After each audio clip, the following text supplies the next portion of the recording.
On this episode of Lapeef, Let's Talk. People maybe observed you when it's coming No, to the the same folks that conclusion. know me know Ma'am, let me finish. They may be coming to the same conclusion. So what you probably should do is take off the rose-colored glasses and start seeing yourself for who you truly are, because it may be different than what you see yourself as. Your reality may be different than what you see in the mirror. You may be everyone else sees you me may be as? looking in a funny mirror. It's not You may be that, looking in lady. a funny mirror. Are you saying that who I am is based on what everyone else sees me as, despite the fact that I live in my body, in my skin, and operate my life and do what I have to do and pay my bills, getting the wrong shit in my result toilet on my own? Like, No, I don't. it's based Listen, on everybody else's it doesn't perception. matter how you feel about yourself. The only thing you got to look at is the results. If the results are telling me A, I'm not going to sit here and look at it and say, "Oh, that don't count." It don't matter how you feel about yourself. The only thing that matters is the truth. In the very beginning, right? As far as can women pray for men, and then when I broke it down and I said that women are out of order in the way in which they're aligning themselves with men in the first place, is one of the reasons why they're getting the results that they're getting.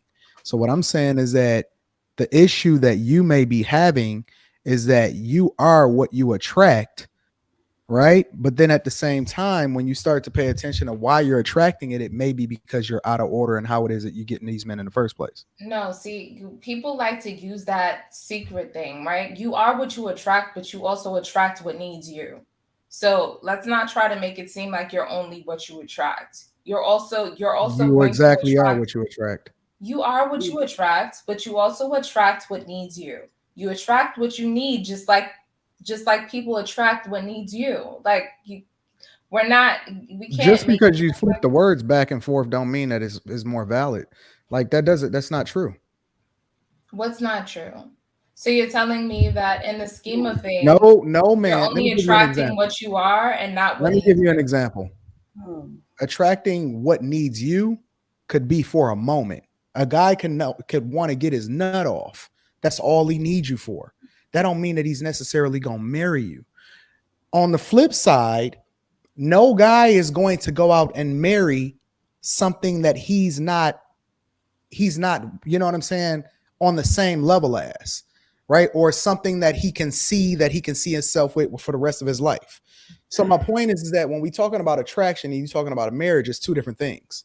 Attracting something that you want to bust down or something that fits the mold for the moment is much different than aligning yourself with and attracting somebody that is what you deserve. Like you're going to marry the thing that you are. Did you hear the part where I said that we were engaged and I broke off an engagement?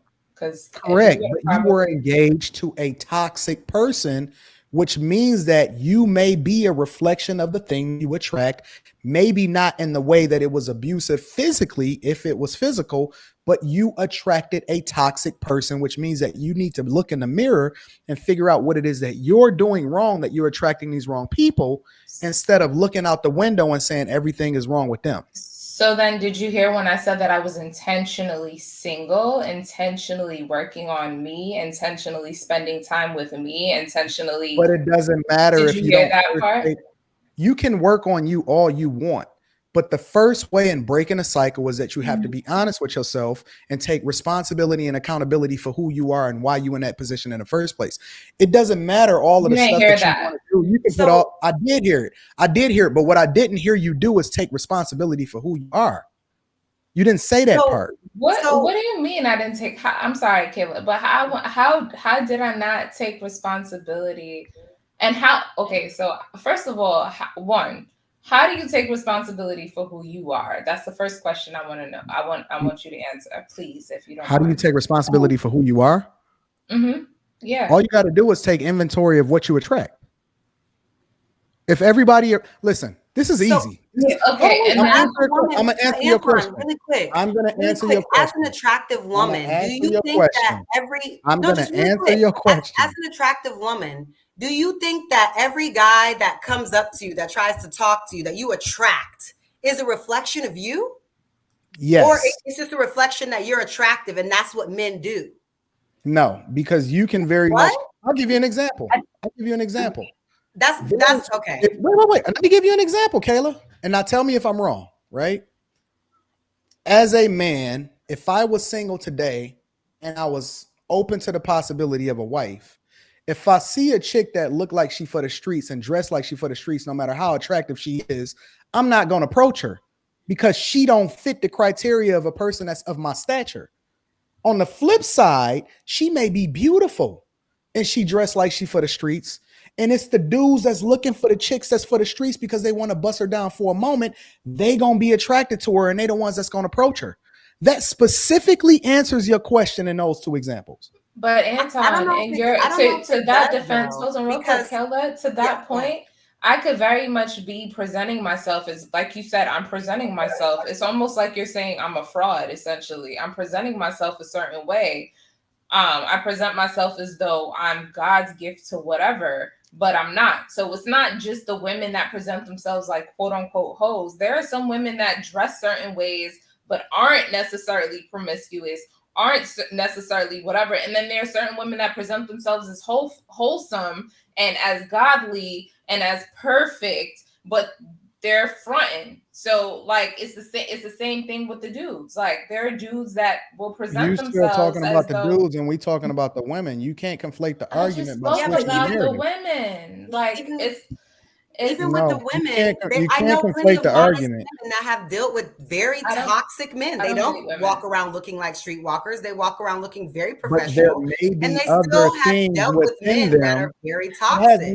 It may not because be there are men that don't look. You do realize that are men that are that are high value men that are toxic, that are abusive. They look great. They wear suits. They have great jobs. They take care of their mom. They do all that stuff, and they're still toxic. They're still abusive. They're still narcissistic.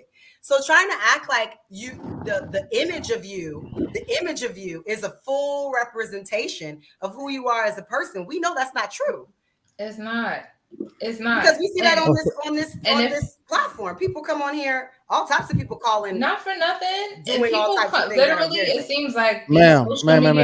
Check it out. So that people can try to poke holes in your character. You got to the point. Hold on. You got to the point where aside from who you say you are, you are engaged to this man. That toxicity did not just appear all of a sudden after you got engaged to him.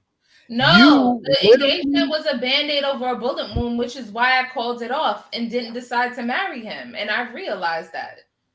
So at what point are you saying then that I didn't take accountability? My point is that it's not always just based off of how it's not always just based off of how a woman dresses. Toxicity comes in a lot of forms. And it doesn't change the argument or the narrative in that you are what you attract. You can attract a toxic person that looks good, that wears suits, and they make a lot of money, but they're still assholes. And they was assholes when you met them. They was assholes when assholes when you engaged, when they got engaged.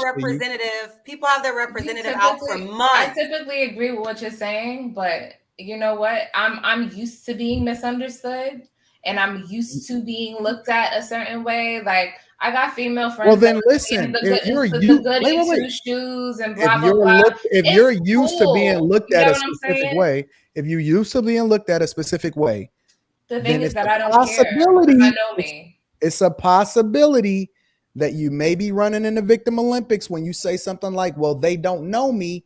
Because a lot of people maybe observed you when it's coming to the same conclusion. Ma'am, let me finish. They may be coming to the same conclusion. So what you probably should do is take off the rose-colored glasses and start seeing yourself for who you truly are, because it may be different than what you see yourself as. Your reality may be different than what you see in the mirror. You may be looking in a funny mirror. It's not that.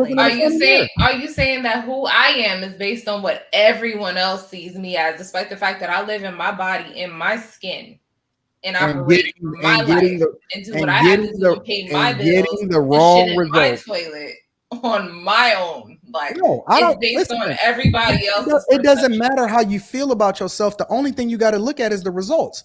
If the results are telling me A, I'm not gonna sit here and look at it and say, "Oh, that don't count." It don't matter how you feel about yourself. The only thing that matters is the truth.